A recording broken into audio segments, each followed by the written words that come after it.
Hola, hola, hola a todos, ¿cómo están? En primera instancia darles un muy caluroso y afectuoso saludo para esta sesión en la cual nosotros vamos a ver lo que son los cilindros. ¿Ya? En primera instancia, para hacerlo breve, vamos a identificar cuáles son las propiedades de los cilindros y cuáles son sus elementos. En este caso, el primer elemento que debemos identificar es el radio, ¿ya? Puesto que el cilindro está compuesto de una tapa superior y una tapa inferior que tiene forma circular. Como nosotros vimos en las sesiones pasadas, los círculos poseen radio, ¿ya? Y poseen diámetro, ¿ok? Es importante que nosotros sepamos, aquí está Homero Simpson, ¿cierto? ¿Cuál es la relación que tiene el radio y el diámetro? ¿Ya? En este caso, nosotros debemos recordar, ¿ya? Debemos recordar que un círculo, ¿ya? Que un círculo, como el que vamos a dibujar acá, ¿ya? Este posee ciertas características, como son un diámetro, ya que el diámetro es nada más que la distancia de un lado al otro, ya, eso, a esto le llamamos diámetro, y al mismo tiempo tenemos la distancia solamente desde el centro hasta el lado, llamado radio. Por lo tanto, con esto nosotros podemos sacar la siguiente relación, que dos veces el radio, perdón, es igual al diámetro, ¿ya? O también podemos decir que radio es igual al diámetro partido por 2. Esa relación se cumple siempre, y eso lo vamos a utilizar para posteriormente sacar el perímetro o el área del círculo, que son muy útiles para cuando trabajamos con cilindros. ¿Ya? Otra cosa que es importante en un cilindro es la altura, puesto que la diferencia de altura que existe o la distancia que existe entre una tapa, la tapa inferior, y la otra tapa, la tapa superior, es la que nosotros denominamos altura, ¿ya? Altura del cilindro. En este caso es esta de acá. A eso nosotros le llamamos altura, ¿ya? ¿Por qué es importante la altura? Porque eso nos va a dar una información muy importante para nosotros sacar posteriormente el volumen del cilindro, así como nosotros vimos en la guía, ¿ok? Otra cosa importante es que nosotros identifiquemos cómo se llaman estos elementos que posee un cilindro. En la parte superior vamos a tener una cara, ¿cierto? Le vamos a llamar cara, ¿cierto? Cara superior. En la parte superior también vamos a tener otra cara, o base, ¿cierto? Que le vamos a llamar cara basal, ¿ya? Y también vamos a tener otra parte que es muy importante, la cual es lo que envuelve este cilindro, que le vamos a llamar manto, ¿ya? Manto, ¿ya? Ahora, ¿qué pasa si nosotros este cilindro lo rompemos, ¿ya? Y metemos una tijera, ¿cierto? Una tijera y partimos desde acá hasta acá el cilindro, ¿ya? Nos vamos a dar cuenta que se va a formar una figura como la que tenemos acá. Las dos caras circulares, la superior y la inferior, y un rectángulo formado. Vamos a ver cuáles son esas propiedades del rectángulo. En primera instancia, el rectángulo va a tener la misma altura que el cilindro. Entonces vamos a saber que esto de acá vale h, ¿ya? Pero ¿cuánto vale su base? ¿Cuánto vale este lado de acá abajo? Ese lado va a estar estrictamente relacionado con el perímetro del círculo. Es decir, este lado de acá, ¿ya? Va a ser el perímetro del círculo, que nosotros lo calculábamos como pi por 2r, o como nosotros conocemos la relación del r y el diámetro, es pi por diámetro, ¿ya? Entonces, aquí es muy fácil. Para trabajar solamente con el manto del cilindro, necesitamos saber cuánto es el radio del círculo, ¿ya? O el diámetro, y cuánto es su altura. Así nosotros vamos a poder sacar su área del manto, ¿cierto?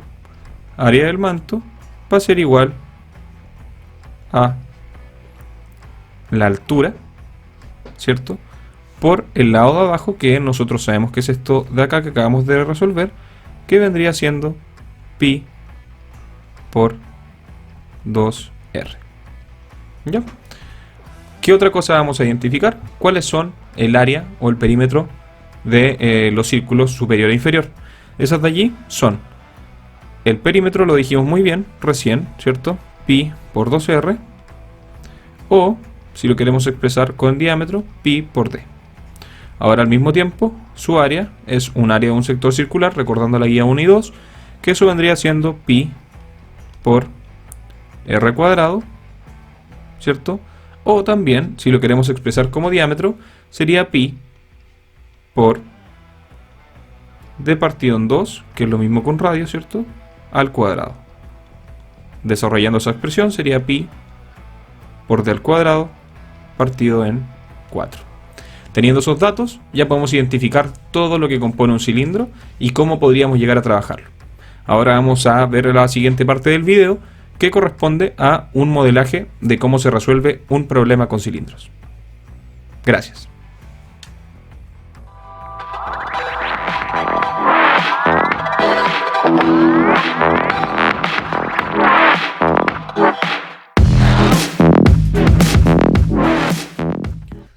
Hola de nuevo, aquí estamos nuevamente para hacer un modelaje sobre un problema que tiene que ver con cilindros. En este caso nosotros tenemos el siguiente problema. Una niña quiere vaciar su bebida de 3000 centímetros cúbicos en un recipiente cilíndrico de altura 10 centímetros. Entonces nos preguntan qué radio tendría que tener el recipiente, ¿verdad?, para que no se derrame ninguna gota de bebida, ¿ya? Es decir, que todos esos 3000 centímetros cúbicos de bebida quepan en el recipiente ya sin ningún problema, ¿ya? Entonces, ¿cómo nosotros podemos partir haciendo este ejercicio? En primera instancia debemos recordar cómo se sacaba el volumen de un cilindro. Entonces, el volumen de un cilindro, o el de cualquier figura, ¿cierto?, nos recordábamos que tenía que ver con, ¿cierto? Vamos a poner acá volumen, ¿ya? El volumen tiene que ver con el área de la base, ¿ya? El área de la base por su altura, ¿ya? En este caso nosotros tenemos la altura, ¿ya? Tenemos la altura que vendría siendo 10 centímetros, ¿ya? Y es lo que disponemos acá, ¿ya? ¿Qué es lo que nos faltaría? Sería el área de la base, ¿ya? ¿Cómo nosotros calculamos el área de la base? Fácilmente. El área de la base era el área de un círculo, que vendría siendo pi por r cuadrado, ¿ya? Y al mismo tiempo, ¿qué otro dato nos dan? Nos dan el volumen, ¿ya? Porque debe derramarse o vaciarse los 3000 centímetros cúbicos. Es decir, el volumen necesario, o lo que nosotros necesitamos vaciar, son 3000 centímetros cúbicos, ¿ya? Entonces, aquí tenemos que poner todas estas expresiones a la juguera. ¿Cómo sería? Sería 3000 centímetros cúbicos, ¿cierto? Debe ser igual a pi por r al cuadrado, que eso nos vendría a dar el área, que está en centímetros cuadrados, por 10 centímetros, que es la altura. Si se fijan, ahí nos queda solamente una incógnita, que sería el radio, ¿ok? Entonces, para poder despejar esa incógnita, ya vamos a pasar el 10 que está multiplicando al otro lado de la igualdad, que nos pasaría dividiendo. 3000 dividido en 10, se van los ceros, ¿cierto? Y nos quedaría, vamos a ponerlo acá, 3000 dividido, me queda un poquito chueco eso, dividido en 10,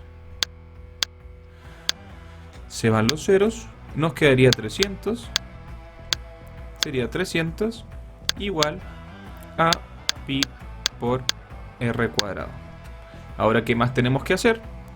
Si nosotros consideramos pi igual a 3, ya pasamos el pi dividiendo, ¿cierto? Lo cual nos quedaría 300 dividido en 3 igual a r cuadrado, lo cual el 3 se va con el 3 y nos quedaría entonces 100 igual a r cuadrado. Ahora, para despejar esto debemos aplicar raíz cuadrada de ambos, ¿cierto? Que sería raíz de 100 igual a r, ¿cierto? Porque aplicamos raíz, ¿cierto? Esto sería raíz de r cuadrado, lo cual acá nos quedaría simplemente, ¿cierto?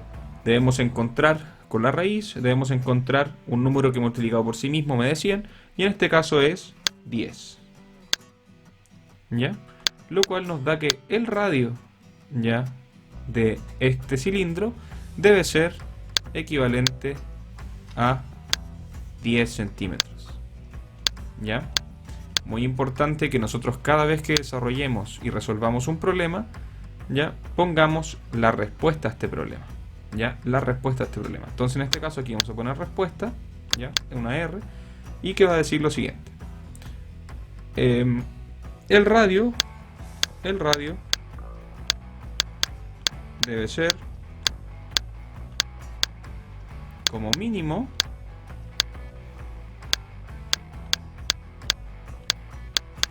10 centímetros.